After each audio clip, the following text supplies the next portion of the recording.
नमस्ते दोस्तों। मैं आज आपके सामने हरिशंकर परसाई जी की दो नाक वाले लोग ये कथा साहित्य मोड़ इस YouTube चैनल के लिए पेश करने जा रहा हूं। तो आइए शुरुआत करते हैं। दो नाक वाले लोग, हरिशंकर परसाई। मैं उन्हें समझा रहा था कि लड़की की शादी में टिमटाम में व्यर्थ खर्च मत करो, पर वो बुजुर्ग कह रहे थे, आप ठीक कहते हैं, मगर रिश्तेदारों में नाक कट जाएगी। नाक उनकी काफी लंबी थी। मेरा ख्याल है नाक की हिफाजत सबसे ज्यादा इसी देश में होती है। और या तो नाक बहुत नर्म होती है या तो छुरा बहुत तेज, जिससे छोटी सी बात से भी नाक कट जाती है। छोटे आदमी की नाक बहुत नाजुक होती है। ये छोटे आदमी नाक को छिपाकर क्यों नहीं रखते? कुछ बड़े आदमी जिनकी हैसियत है, इस्पात की नाक लगवा लेते हैं और चमड़े का रंग चढ़वा लेते हैं। काला बाजार में जेल हो आए हैं। औरत खुलेआम दूसरे के साथ बॉक्स में सिनेमा देखती है। लड़की का सार्वजनिक गर्भपात हो चुका है। लोग उस तरह लिए नाक काटने को घूम रहे हैं, मगर नाक काटे कैसे? नाक तो स्टील की है, चेहरे पर पहले जैसी फिट है और शोभा बढ़ा रही है। स्मगलिंग में पकड़े गए हैं, हथकड़ी पड़ी है, बाजार में से ले जाए जा रहे हैं। लोग नाक काटने को उत्सुक हैं, पर वे नाक को तिजोरी में रखकर स्मगलिंग करने गए थे। हाँ, पुलिस को खिला पिलाकर बरी होकर लौटेंगे और फिर नाक पहन लेंगे। जो बहुत होशियार होते हैं वो नाक को तलवे में रखते हैं। तुम सारे शरीर में ढूंढो, नाक नहीं मिलती। नातिन की उम्र की दो लड़कियों से बलात्कार कर चुके हैं। जालसाजी और बैंक के धोखा देने में पकड़े जा चुके हैं। लोग नाक काटने के लिए उतावले हैं, पर वो नाक है कि मिलती ही नहीं। वो तो तलवे में है।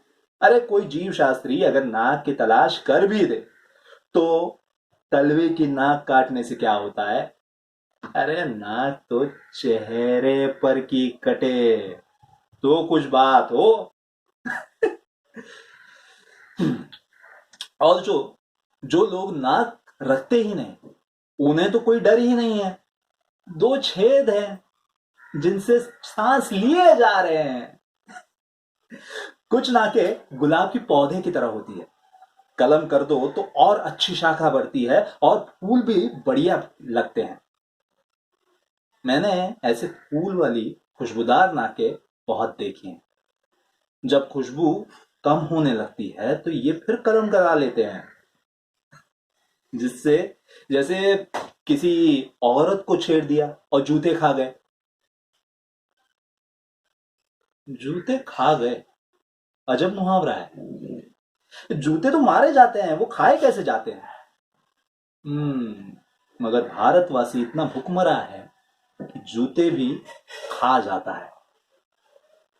नाक और तरह से भी बढ़ती है। एक दिन एक सज्जन आए, बड़े दुखी थे। कहने लगे, हमारी नाक कट गई, लड़की ने भाग कर विजातीय से शादी कर ली। हर हम ब्राह्मण और लड़का कलाल, नाक कट गई। मैंने उन्हें समझाया कि नाक कटी नहीं है, कलम हुई है। 3-4 महीनों में और लंबी बढ़ जाएगी। 3-4 महीने बाद वो मिले तो खुश थे। नाक पहले से लंबी मालूम होती थी। मैंने कहा, नाक तो पहले से लंबी मालूम होती है। वो बोले,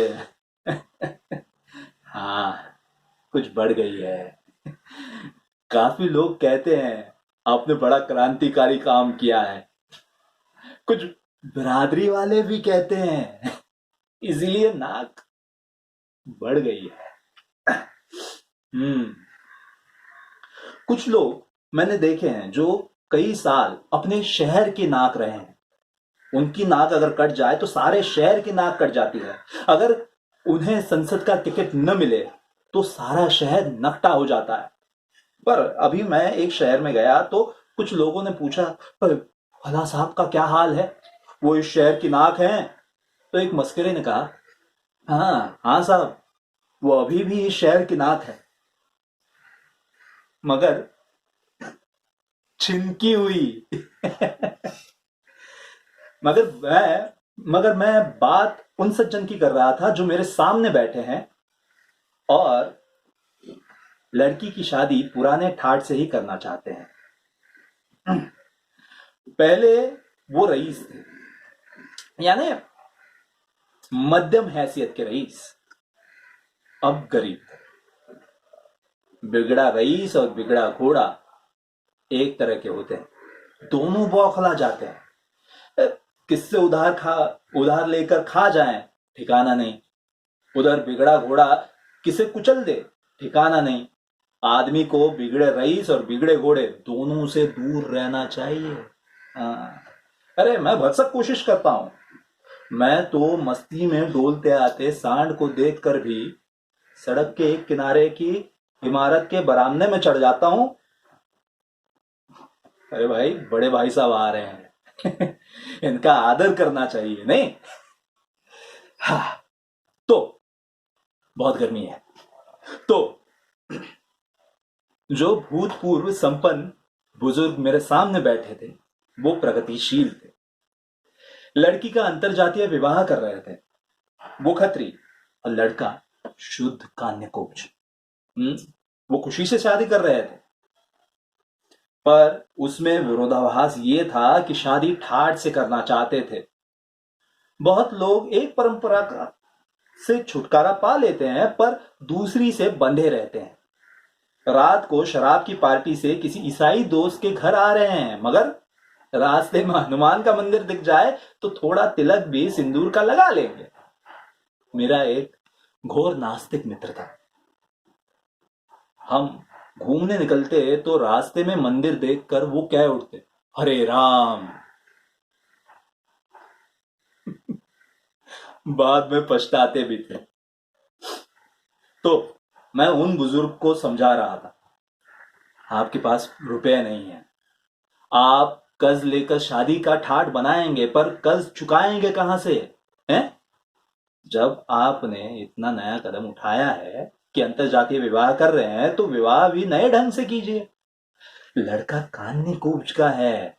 अरे बिरादरी में शादी करता तो कई हजार उसे मिलते। लड़की लड़के शादी की बाजार में मवेशी की तरह बिकते हैं। आज अच्छा मालवी बैल और हरियाणा की भैंस ऊंची कीमत पर बिकती हैं। लड़का इतना त्याग तो लड़की के प्रेम के लिए कर चुका, फिर भी वो कहता है कि अदालत जाकर शादी कर लेते हैं, बाद में एक पार्टी दे देंगे।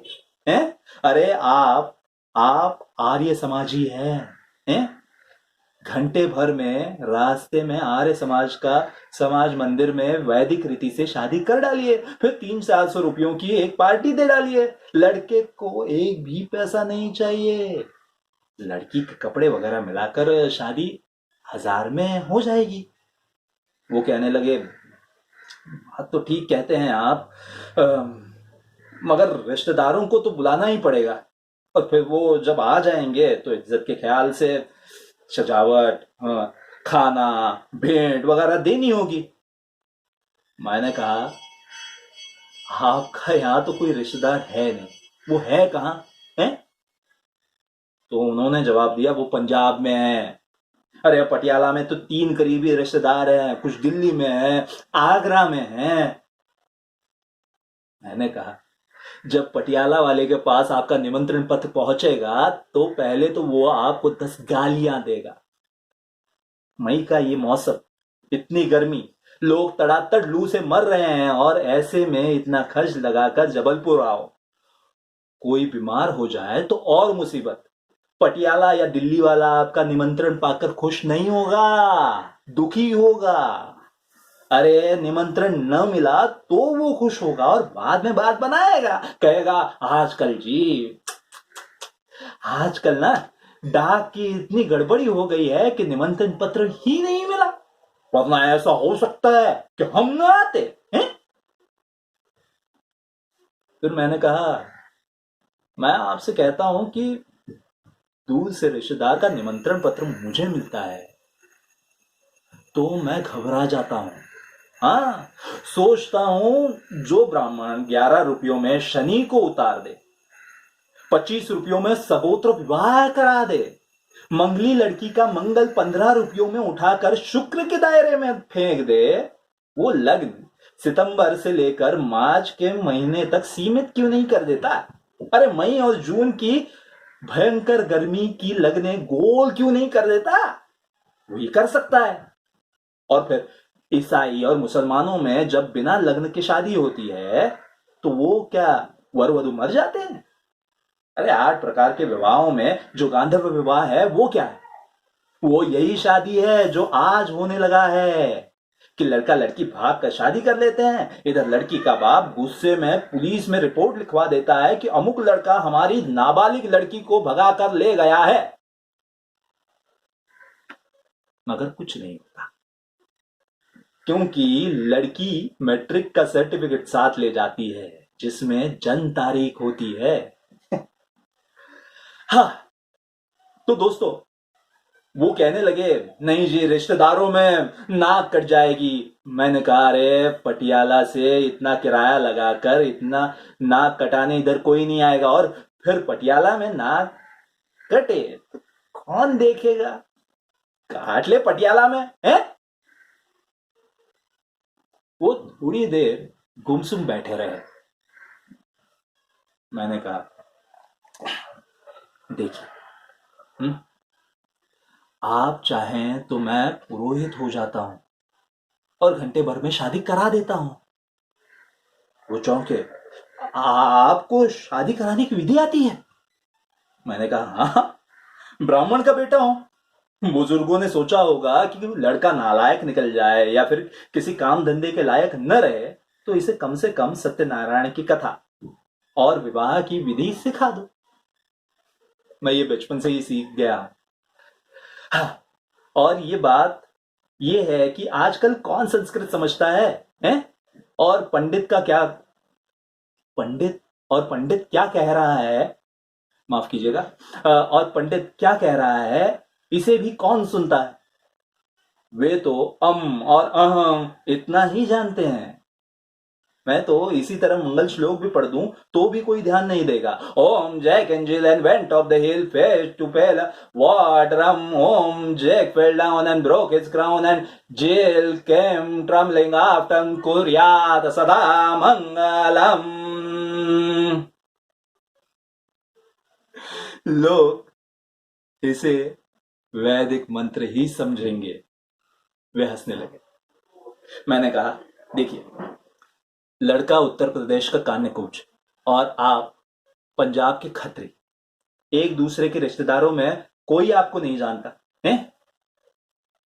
आप एक सलाह मेरी मानिए, इससे कम में भी निपट जाएगा और नाक भी कटने से बच जाएगी। लड़के के पिता की मृत्यु हो चुकी है। आप घंटे भर में शादी करवा दीजिए, फिर रिश्तेदारों को चिट्ठियां लिखिए। इधर लड़के के पिता को दिल का तेज दौरा पड़ा। डॉक्टरों ने उम्मीद छोड़ दी थी। 2-3 घंटे वे किसी तरह जी सकते थे। उन्होंने इच्छा प्रकट की कि मृत्यु से पहले लड़के की शादी हो जाए तो मेरी आत्मा को शांति मिल जाएगी। लिहाजा उनकी भावना को देखते हुए हमने फौरन शादी कर दी।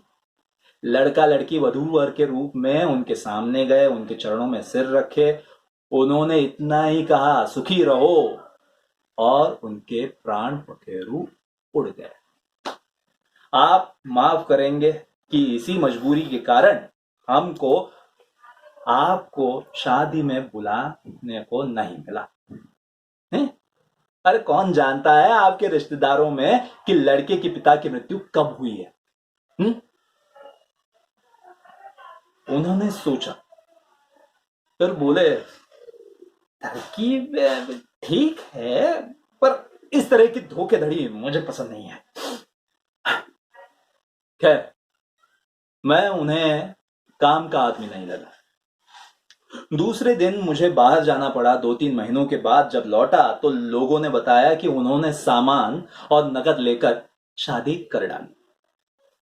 3-4 दिन बाद जब 3-4 दिन बाद साहूकार सवेरे से आकर तकादा करने लगे हैं। रोज उनकी नाक थोड़ी थोड़ी कटने लगी। मैंने पूछा, अब क्या हाल है? तो लोग बोले, अब साहूकार आते हैं और ये देखकर निराश लौट जाते हैं कि काटने के लिए नाक ही नहीं बची।